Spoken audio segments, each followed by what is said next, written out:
Sako Media, tunaangazia maisha, tunaandika kesho. Taarifa kwa umma kuhusiana na tukio la mauaji lililotokea katika mkoa wetu hapa katika wilaya ya Mbozi kama ifuatavyo.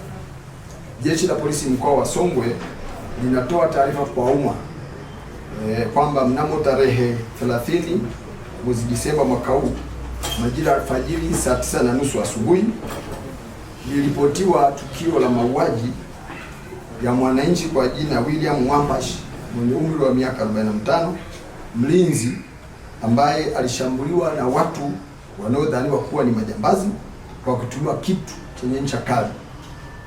Marehemu alikuwa ni mlinzi wa duka la simu na huduma za kifedha linalomilikiwa na ndugu Gabriel Nsemwa lililopo katika eneo la stendi kuu ya mabasi Vwawa, wilaya ya Mbozi, kata ya Ichenjeja na wilaya yetu kama nilivyotaja mkoani hapa Songwe.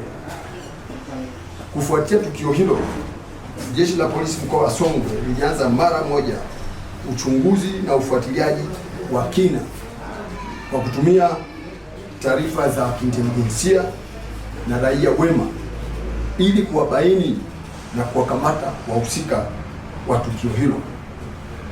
Katika hatua ya ufuatiliaji, askari waliwafuatilia watuhumiwa hadi eneo la Ilembo katika wilaya yetu ya Mbozi kwa mjini, ambapo wanakuta katika nyumba moja wakiwa ndani. Baada ya kuona askari na katika utekelezaji wa majukumu ya askari ya ukamataji, kulitokea majibizano ya risasi kati ya majambazi na askari polisi. Na katika tukio hilo askari kwa umahiri walifanikiwa kuwajeruhi majambazi 4 ambao wengine wamefahamika kwa jina moja na mmoja tumeyapata majina yote mawili, ambao walifariki wakati wanapatiwa matibabu katika hospitali ya wilaya ya Mbozi, ambao majina yao ni kama ifuatavyo.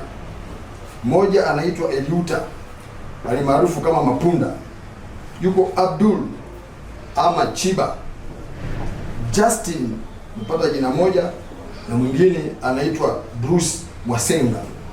Wote ni watuhumiwa, ni majambazi ambao walishawahi kufungwa miaka 30 jela kwa makosa ya mauaji na unyang'anyi wa kutumia silaha katika mikoa ya Mbeya, Rukwa, Katavi na mkoa wetu huu wa Songwe.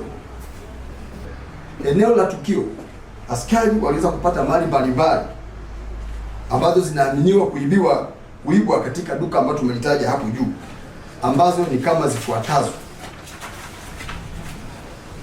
Zimeweza kupatikana simu janja smartphones 30, simu ndogo 172, mashine post machine moja ya benki ya CRDB, bastola moja ya kutengeneza kienyeji ambayo inatumia risasi za shotgun.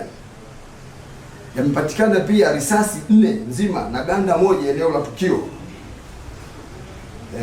Lakini pia imepatikana mitalimbo ya uvunjaji 1, bisibisi 4, nondo za kuvunjia milango na makufuli 2 ambavyo baadaye mtaweza kuviona. Jeshi la polisi mkoa wa Songwe linaendelea na msako mkali wa kuwatafuta watuhumiwa wengine ambao wamekimbia, na inasemekana wengine wamekimbilia mikoa ya jirani. Kwa kushirikiana na mikoa yetu ya jirani, tunaendelea na kuwafuatilia hao watuhumiwa ili waweze kukamatwa na hatua stahiki za kisheria ziweze kuchukuliwa dhidi yao. Jeshi la polisi mkoa wa Songwe tunaendelea kutoa wito kwa wananchi kuendelea kutoa ushirikiano kwa kutoa taarifa za uhalifu na uhalifu, ili basi jeshi la polisi liweze kuchukua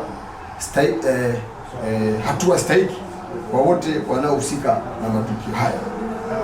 Aidha, wananchi waepuke kuchukua sheria mikononi na badala yake waendelee kutoa taarifa mapema kupitia vituo vyetu vya polisi, lakini kwa askari walio karibu yao, na kutumia pia namba zetu za polisi za dharura.